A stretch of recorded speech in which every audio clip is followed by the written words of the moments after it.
literally, she hasn't done anything. She doesn't do anything. All she does is want to play ball. And when she's not doing anything, she's trying to empower people. She has a foundation. She goes and talks to women. She goes and uplifts people. When she does interviews, it's never about her. She's always about everybody else. But people steady make her out to be the enemy. Let me make something very clear, because as a black woman, I'm going to call out. That passion right there, that's a black woman calling out other black women for their treatment of Caitlin Clark. And the fact that we're at this point where content creators are having to defend Clark from violence threats endorsed by WNBA players tells you everything about where this league is right now. Because while Clark was serving as Grand Marshal at the Indianapolis 500, signing autographs and representing the league, Golden State Valkyries guard Tiffany Hayes was on social media endorsing fan comments about hurting her. Let me be clear about what actually happened. After the Fever's victory over the Valkyries on May 23, 2025, where Clark hit a logo three-pointer over Hayes and talked trash during the game, Hayes went to the social media platform Threads. The fan commented that they had cousins ready to hurt Clark, that a developmental player should take one for the team and give her a dose of her own medicine. And Hayes didn't just ignore it, she engaged with it, she liked it. She responded positively to threats of violence against another player. Nothing but bring eyes to the league. She has done absolutely nothing but be really goddamn good at basketball, and everybody hates her for it. And don't give me the nonsense or the BS. It's her fans. And oh, she's supporting racists and all of this, because I can point to you every athlete, every celebrity, every single person known and famous who has done something crazy that you guys are forgiven. This girl herself Now we're seeing something remarkable happen. Black women content creators are breaking ranks with what's been the dominant narrative in WNBA circles. They're calling out the hypocrisy directly, and they're asking the question that needs to be asked. If this was about Clark's fans being toxic, why are WNBA players the ones endorsing violence? The Daily Mail picked up the story. National media is covering it. Tiffany Hayes is trending on Twitter. And yet, when Indianapolis reporters had the chance to ask Fever head coach Stephanie White about the online rhetoric before their May 29th rematch, they didn't ask a single question about it. Not one reporter in that room thought it was worth addressing that an opposing player had endorsed violence against their star. comment on everything that's about her. Weird. It's getting strange. And now, I don't know this young lady podcast name, but hey, she preaching. I mean, she dropping jewels. Now, granted, she's not the only one that's online giving us this information on Caitlin. There's another sister, Tiffany Hayes. Girl, you are doing too much on Threads, butthurt because you got a logo bomb on your head. You got smoked. It's okay. Please move on. And to be clear, Tip started the trend. Here's what makes this particularly revealing. The narrative we've been sold all season is that Clark fans are the problem, that they're racist, that they're toxic, that they're attacking WNBA players. And yes, some Clark fans have absolutely crossed lines. But we're watching a WNBA veteran openly engage with fans calling for violence against Clark, and the league's response has been complete silence. Posts are circulating online demanding Hayes face a 1 or 2 game suspension. The speculation is there. But as of May 27th, there's been no indication from the WNBA that any punishment is coming. Compare that to how quickly the league moved when they wanted to address other controversies this season. The contrast in urgency is impossible to miss. Trash talk during the game. And now you on Threads replying to fans saying that your growth is a gift because you were able to keep your composure. Keep your composure from normal basketball trash talk? What? Somebody said they got cousins that are ride at dawn. And Tiff on there like, LOL, I F with y'all. Y'all my peeps. A fan literally said that a coach needs to let one of their developmental players take one for the team and give Caitlin a dose of her own medicine. Are y'all okay? What did Caitlin do in that game against Golden State that was different than any normal basketball trash talk? First, it was Caitlin needs to get her weight up. This is a physical league. And now that she's talking her shit too, it's a problem. Fans want her to get her ass whooped. But I thought y'all didn't hate her. I thought y'all just hated her fans. Y'all not beating the allegations. Let's talk about what actually happened in that game to trigger this.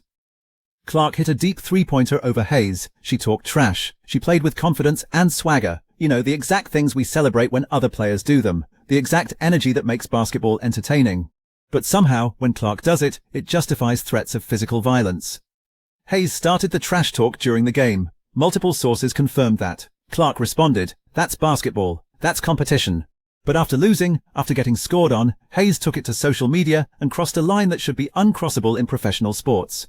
You don't endorse violence against opponents, period. That's not competitive fire. That's not standing up for yourself. That's dangerous. Exactly, man. So just like I stated the other day, there has been this growing notion about racism being within the Caitlin Clark fan base, but no one is talking about the racism that exists within the WNBA community from a certain group of people. Now, I'm not going to just name the group of people. I think we kind of all know which group I'm talking about.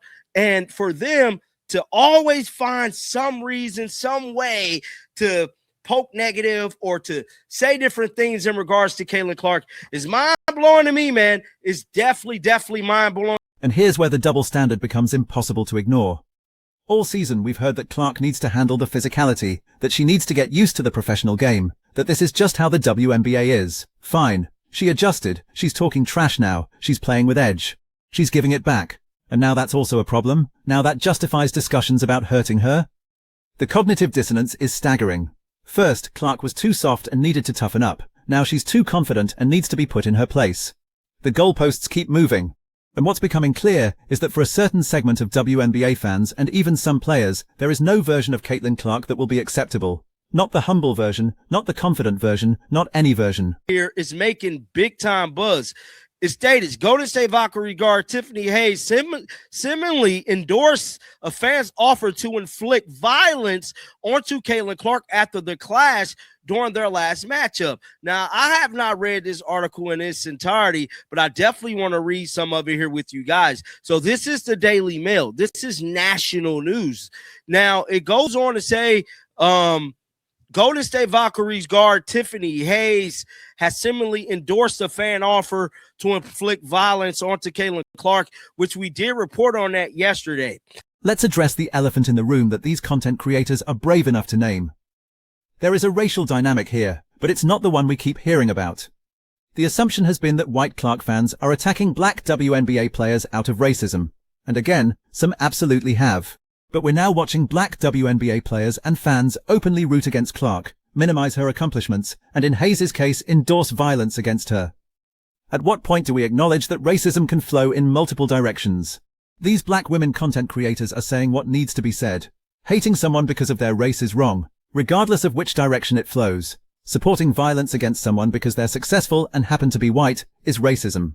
And the WNBA's refusal to address it with the same urgency they address other issues is telling. Now, I believe there has been even more comments from Tiffany Hayes. I have not went on her X account to see, but that's something that I'm about to do right now to see if she kind of went silent, but I don't believe she did. I believe Tiffany Hayes has been keeping this same energy all weekend long. And like, as soon as you go on Twitter, right, I want you guys to see this real quick.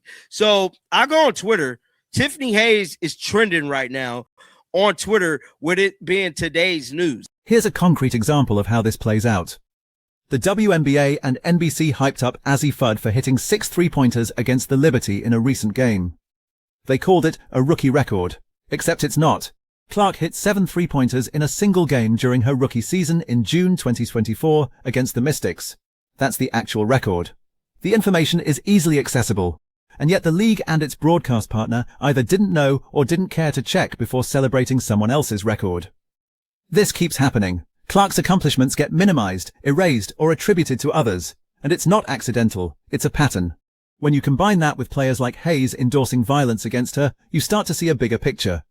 There's a segment of the WNBA ecosystem that simply cannot accept Clark's success and will go to remarkable lengths to diminish it. Clark was doing at the Indy damn 500 being a grand marshal, chilling, signing autographs, kissing babies and shit, man. So why is we here once again talking about somebody that got to be negative towards Caitlin? Because the negativity do not stop towards Caitlin. Every year, there's always something. And I'm just tired of the notion that it's her fans. It's clearly not her fans. Y'all want to know who it is? It's all these old guard WNBA fans that hate when Caitlin Clark is successful. I just seen a thing the Correlation just put out on her X account, right? Now, the WNBA, for some reason, is hyping up Azzi Fudd, which she did ball out. She had 20. Now let's talk about what Clark actually does when she's not playing basketball. She's funded playgrounds in 3 or 4 different states. She's built a foundation focused on youth development. When she does interviews, she consistently deflects attention to her teammates. She shows up for community events. She's been universally described by people who actually know her as humble, hardworking, and team-oriented. Meanwhile, Hayes is on social media engaging with violent threats, and the narrative is still somehow that Clark is the problem, that her fans are the issue. At some point, we need to evaluate people based on their actual behavior, not the perception we've decided to have of them. Clark's actions speak clearly, so do Hayes. The league's response to each speaks even louder. 24 points, she shot over 50% from 3, so I give him that. But let's check this out real quick. It says, laugh him ass off. I don't know why this keeps happening. It's not hard to get this information out. WNBA and NBC.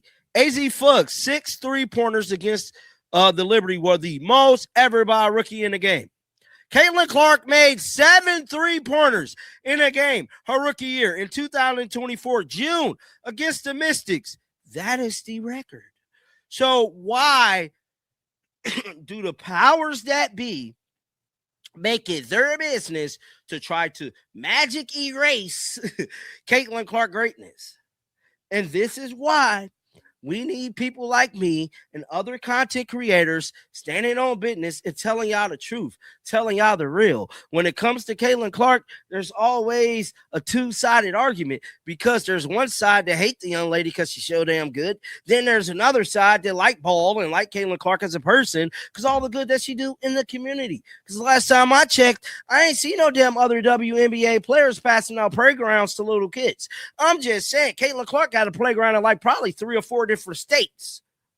3 or 4 different states, bro. So this notion that, she's not a good person is crazy.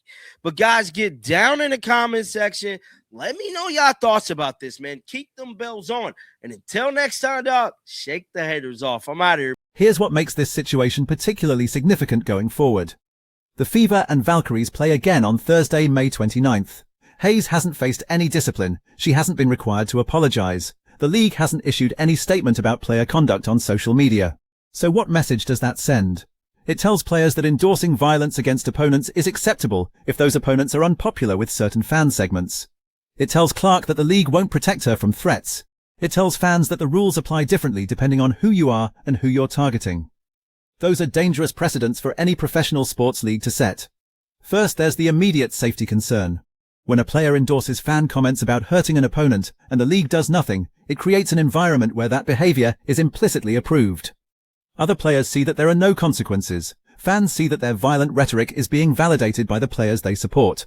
The temperature rises, and eventually something happens that can't be taken back. But there's also the long-term damage to the league's credibility. The WNBA has positioned itself as progressive, as standing for social justice, as protecting its players. That branding falls apart when the league selectively enforces standards based on who the victim is. You can't claim to stand against hate and harassment while ignoring it when it targets your most visible player. Think about the position this puts Caitlin Clark in. She's brought unprecedented attention to the WNBA. Ratings are up across the board when she plays. Attendance has spiked. Merchandise sales have exploded. She's done everything the league should want from a star player. And in return, she gets targeted with violence threats that the league won't address, accomplishments that get erased or minimized, and a constant narrative that she's somehow the problem. How long does that remain sustainable? At what point does Clark look around and decide this isn't worth it?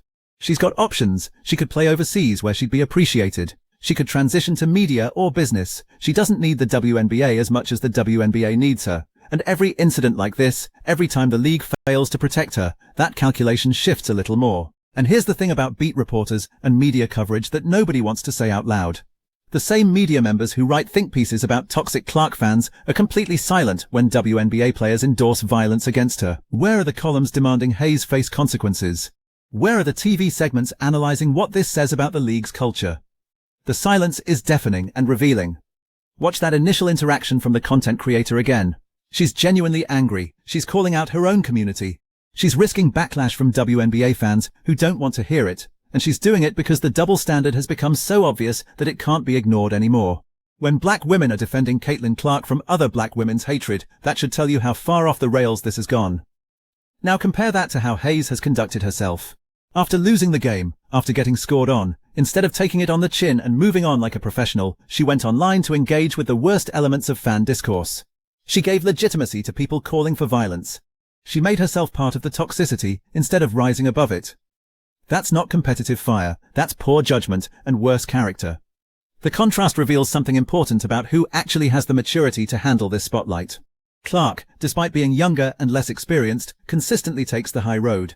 She doesn't engage with critics on social media. She doesn't endorse violent rhetoric. She shows up, plays basketball, and represents the league professionally. Hayes, the veteran, the player who should know better, chose differently. Scott Agnes and other Indianapolis reporters had an opportunity to address this in the press conference before the rematch. They could have asked Stephanie White how the team is handling the online threats against their player. They could have asked if the league has provided any guidance. They could have created a moment where this issue had to be addressed publicly. Instead, they asked nothing. The local media protecting the story instead of covering it. What makes this particularly awkward is that everyone in that room knew about it. The Hayes situation was trending nationally. It was impossible to miss. So the decision to not ask about it was deliberate. Maybe they didn't want to create controversy. Maybe they were worried about access. Maybe they genuinely didn't think it mattered. Whatever the reason, it was a failure of journalism at a moment when journalism was needed. This dynamic is going to continue because the incentive structures haven't changed. Hayes faced no consequences, so why would she or any other player modify their behavior? The media didn't push the story, so why would the league feel pressure to act? Clark will keep being targeted because there's no cost to targeting her. And the double standards will persist because nobody with power seems interested in addressing them. So the question becomes, was breaking professional boundaries worth it for Tiffany Hayes? Was engaging with violent threats worth whatever satisfaction she got from it, because she's now the national face of WNBA player toxicity toward Caitlin Clark? That's her legacy from this incident. And unlike Clark, who'll be remembered for playgrounds and championships and bringing millions of new fans to women's basketball, Hayes will be remembered for endorsing violence against a fellow player because she got scored on. That's the choice she made. And the WNBA's silence in response tells us everything we need to know about how seriously this league takes threats against its biggest star. The answer, apparently, is not seriously at all.